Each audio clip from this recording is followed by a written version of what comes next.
Hello everyone, I hope you're doing well and staying safe and healthy out there. I want to thank Shannon McGrady and the Orangeville Public Library for inviting me to speak to you today.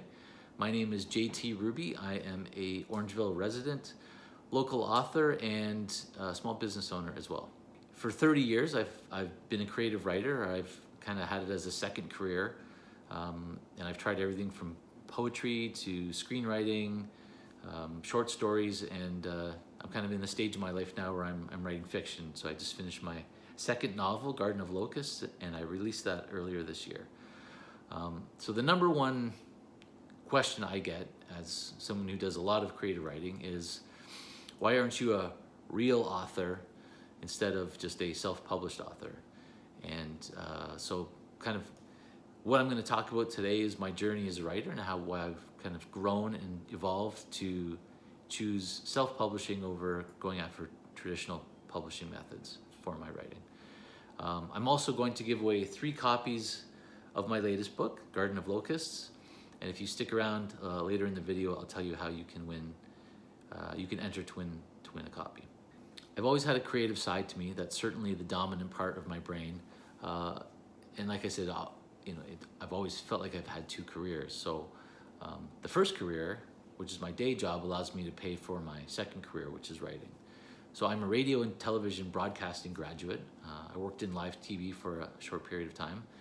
I went into corporate media after that, and then eventually evolved more into marketing. Last year, I left my 9-to-5 job to start my own company, which is an international marketing agency. If you want, you can check it out, quakemg.com. But one thing I love about having my own business is it does give me the flexibility when I have time to work more on my second career, which again, I consider as writing. So I've worked on a lot of different writing projects in the last 30 years. But the one thing that I've struggled with is, how do I measure myself as a writer? How do I validate what it is that I'm doing? If you don't have sales to demonstrate how many people are buying and enjoying your books or leaving you reviews, how do you, if you're writing a screenplay, if you're writing poetry, how do you know that what you're doing is any good? So I've chosen to submit a lot of my projects to writing competitions. And that for me kind of shows, am I writing at a level that competes with the best writers out there that are submitting their work? It's kind of like the first Rocky movie in a funny kind of way, because in the last fight, Rocky goes up against Apollo Creed, who's the champ. Rocky's goal wasn't to win the fight, he just wanted to be able to last 15 rounds with the best fighter in the world. And even though he lost the fight, he achieved his goal, which was to tough it out and outlast the champ. So, in a lot of ways, that's what I try to do as a writer, is to say, hey, is my stuff as good or better than most of the writers out there who are doing the same type of work? So my first major project that I wanted to tackle was a screenplay. So I had ambitions of getting into the movie business. I was really eager to give that a try. So I wrote a script called Shortstop Shelby. It was a romantic comedy. It's very fluffy, but I was kind of proud of it as my first work. And it was about a woman who is a minor league baseball team mascot, and she falls in love with one of the players on the team. Not groundbreaking stuff by any means, but I submitted it to a Los Angeles-based screenwriting competition called Chesterfield. It's associated with the Academy of Motion Picture Arts and Sciences. Ended up becoming a semi-finalist in this competition. And 2 things resulted from that by becoming a semi-finalist. Was that I was actually contacted by an agent in Los Angeles who wanted to represent me. I was so excited. I mean, this is exactly what I was after. So, first he wanted me to move to LA, which I wasn't keen on doing at the time. And, there was a lot of back and forth about what type of work he wanted to get for me, versus what I wanted to do. Anyways, the whole thing became very stressful and anxious, and it took all of the fun out of the writing part of it for me. So in the end, I didn't get him as my agent, and I just moved on. The second thing that happened was that I was contacted by a production company in Bali, in Indonesia. And what they do, they wanted to buy the rights for a Shortstop and Shelby and make it for the Southeast Asian film market. But they also, based on my background, wanted me to direct it as well. Another great opportunity. I was super excited about it. We went back and forth, negotiated terms and all that stuff. And then in the end, they basically wanted me to come down to Bali for 3 months to do this project. But they were inflexible on the dates. It had to be from August to the end of October. The problem was my son was being born at the end of August. I was not willing to miss that, and they were not willing to move the dates, so the project just evaporated. So then I started to ask myself, if I'm not willing to move to Los Angeles, and I'm not willing to move to Bali, do I have a realistic chance of actually having a writing career? So I felt pretty good placing so high in the competition. I was happy at home. I had a 9-to-5 job that paid the bills. I got to spend time with my very young family. And when I did have free time, which there was not a lot, I was able to do a bit of writing. And so I started to ask myself, maybe this is all I need. Maybe I'm just happy writing and knowing that it's improving the harder I work at it. So the next thing I wanted to tackle was writing a novel. And I'd never written anything that kind of intense before. You know, screenwriting and writing for TV shows is great, but it's not the same kind of intensity and work as goes into writing a novel. So I started with a bunch of short stories, and then I wrote my first novel called Weeping Water. It was a sci-fi thriller about cryonics.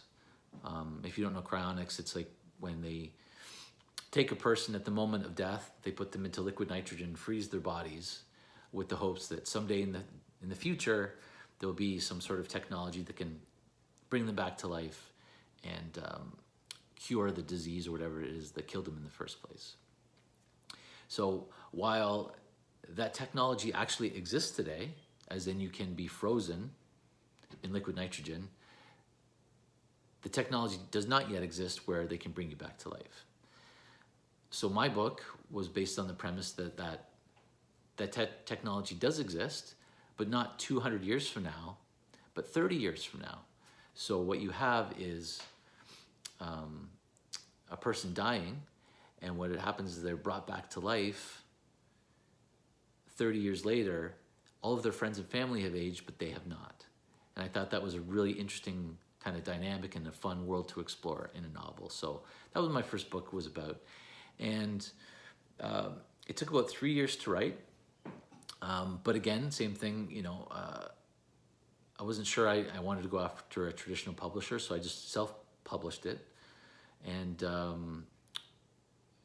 one of the tools that a writer has as a self-publisher is there are a lot of companies out there that will give you a professional, objective review that you have to pay for, but they do provide that. So I had submitted Weeping Water to SPR, and this was the review that I got. In many ways, this is the cryonics novel, a hugely ambitious undertaking, and J.T. Ruby is a bestseller caliber writer. Each scene is written with great precision and clarity, and the action scenes are pulse pounders. So one of the other great things about self-publishing in 2016, when my first book came out, was that you can put your book into a store like Amazon, and it's available for the entire world to have access to. So on one hand, that's really great that you have that opportunity to make your book available, but the downside is Amazon publishes roughly 1 million books in English every single year. So again, while it's great to have your book available, Amazon also published another interesting stat, was that in 2017, there was only 40 self-published authors that more or less made a profit or made any money from their book. So now you have a situation where, but that means hundreds of thousands of authors did not. That means that 0.0004% of self-published authors made money from writing in 2017. looking at those statistics right away, you realize that you had better be writing your book for the love of it, because doing it for any other reason will likely lead to a massive disappointment. Okay, so here's the thing. Now you've got your book on Amazon, you're competing against a million other books, and you pretty much know there's no chance you're going to make any money. So what do? What is the point? What I did was I did a campaign where I gave away my book for free. So you're probably wondering, you spent 3 years writing this novel, and then you decided to give it away for free. Why would you do that? Well, what it does is that actually gives you an opportunity to get some exposure, get people reading your book, and maybe you gain some followers. So what I did after some intensive marketing, I managed to get into the Amazon bestseller list for free books, and I got into the top 10. So that actually generated a lot of free sales, but a lot of exposure for my book, and also I gained quite a few followers on Facebook. One of the exciting things that happened as a result of that campaign was that I was contacted by the Space Channel, and they wanted to interview me for one of their talk shows called Inner Space. So we did the interview. The interview was also posted online. And while it was really exciting to do and fun to do, it actually did not generate hardly any book sales. And that was a decent sized audience for that show. So then the question becomes, what does a person have to do to kind of break through and get their book noticed? By the time I had written, published, and marketed Weeping Water, I realized that I really enjoyed the self-publishing process. I owned all of the content. Nobody could ever take that away from me. I didn't give away any rights to any publishers. I got to help design the cover myself. I had a friend of mine do the editing, and I was in charge of all the marketing, and I just enjoyed the process, and I joined. So while I enjoyed all the aspects of self-publishing, again, coming from a marketing background, I know how to do all that stuff. But if you don't have that experience, there are companies out there that will do all that self-publishing stuff for you. So for example, there's a company called iUniverse, and they will basically take your finished book and they will edit it, they will create a cover, they will get it posted on the online stores. For some of their premium packages, you can even get them to print your book and put it in bookstores, do things like press releases, get you interviews on radio shows and TV shows and that kind of stuff. So after marketing Weeping Water for 1 month, I decided that that was enough. I wanted to start working on my next project whenever I had free time. And one thing I can tell you is that as soon as you stop marketing your book as a self-published author, your sales will stop immediately. Marketing a book is as much work or more work than actually writing the book itself. So as a writer, you need to ask yourself, how does spending time on this line up with your goals? So it took me about 3 more years to write my next book, The Garden of Locusts. And what I enjoyed about writing the second book was that I had a lot of reviews and a lot of feedback from the first book. And I was able to kind of take that and really felt like I was improving as a writer with my second novel. So while I haven't had an opportunity to do any marketing yet for Garden of Locusts, I literally just got back my first review the other day from SPR. And this is what part of their review said. Garden of Locusts is a sweeping Southern epic. From a storytelling standpoint, the author does a remarkable job of keeping every page of prose interesting. The author's use of language is flexible and confident, almost playful at times, but he also knows how to be savage and visceral with dark, haunting descriptions.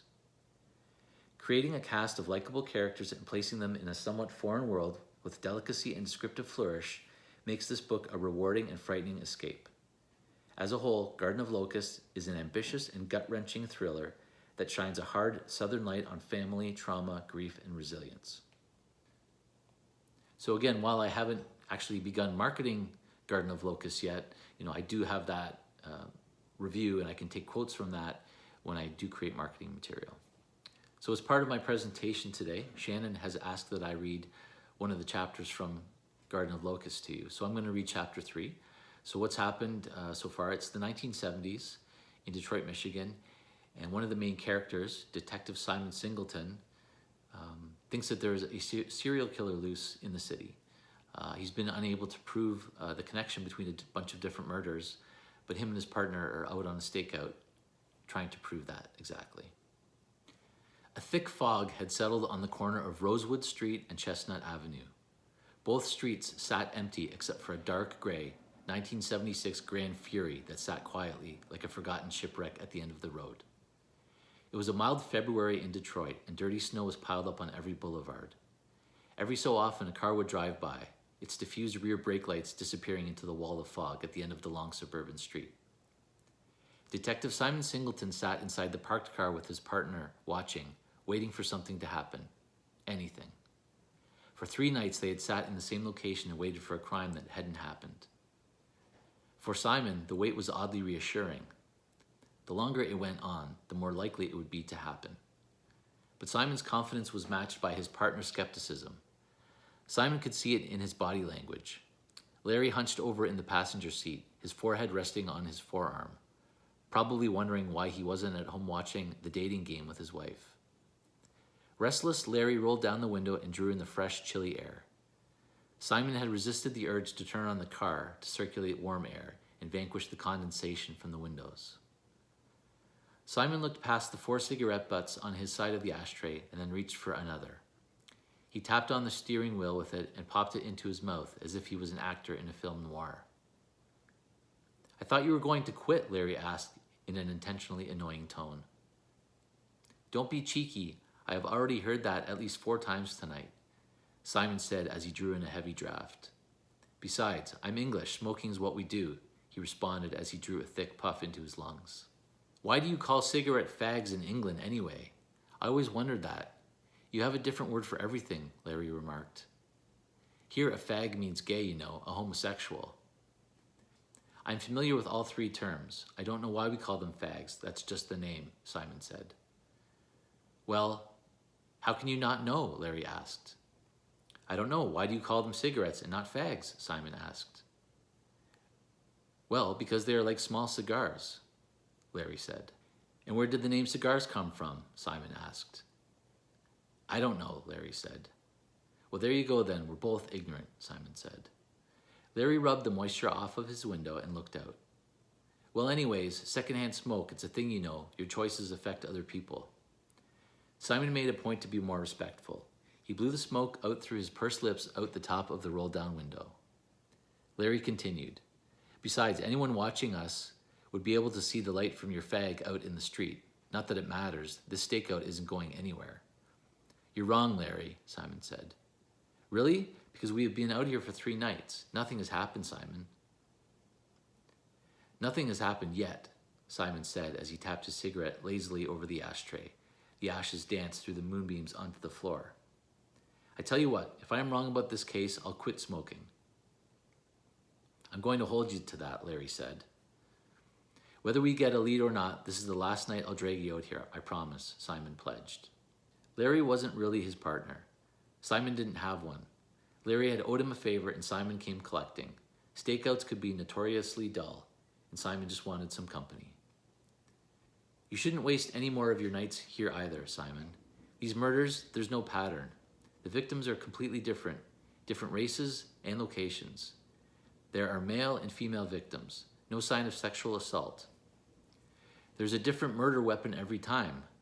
I think we're just in a high crime cycle like the mayor said in his press conference." "The mayor is trying to get reelected and defending his poor choices with the police budget," Simon said. Larry interrupted. "I've been on the force for 2 decades. You've only been here for 2 years. I've seen a lot of crime cycles. This isn't a serial killer. What do you know about it anyway? It's not like there are serial killers in England." "What?" Simon said as if offended.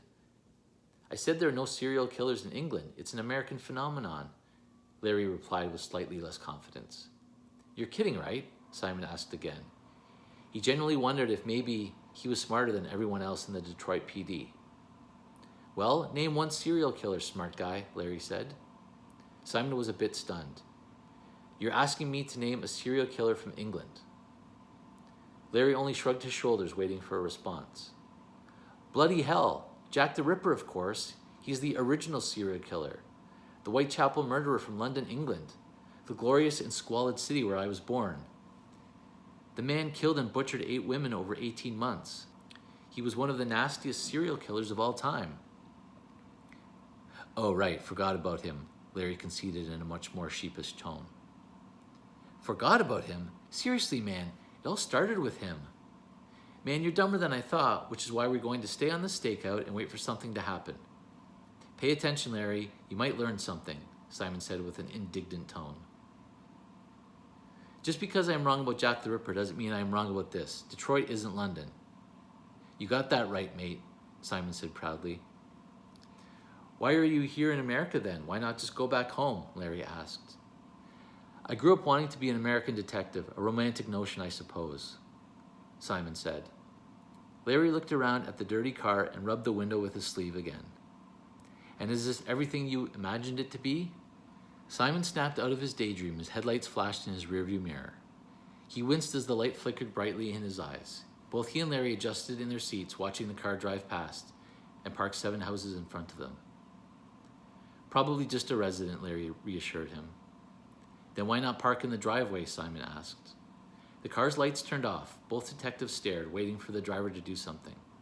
After 2 minutes, they exchanged glances and assumed a ready position in their seats, just in case. They could only make out the silhouette of someone reaching into the back seat through the fog. Larry lost interest quickly. After this guy goes inside, I'm going home. I'll take the bus if I have to. Simon stared, afraid to blink, anticipating movement.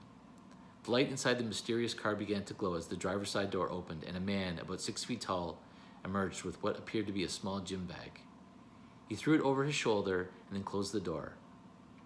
The man looked around and briskly walked across the street away from his car. Wait! Simon grabbed Larry's wrist, even though Larry had no intention of going anywhere. Wait for what? Larry asked as the man crossed the street and disappeared into the fog on Rosewood Street. Okay, you stay here. Take this. Simon handed Larry a walkie-talkie. I'll call if I need you. Larry remained unconvinced. I'm not kidding about the bus. The 707 will be here in 10 minutes. Simon exited the car and crept along the sidewalk in the cover of bushes, following the silhouette of the man down the street. So that wraps up my presentation. I really appreciate you taking the time to join me. If you have any interest in either of my books, Weeping Water and Garden of Locusts are both available on Amazon.ca now. If you would like a printed copy of Garden of Locusts, just send me an email at jt@jtruby.com. Just send me an e-transfer and I'll drop off a book at your house, assuming you live somewhere near Orangeville. I also promised to give away 3 hard copies of my current book, Garden of Locusts. So go to my website, jtruby.com. On the menu, there is a page called Contest.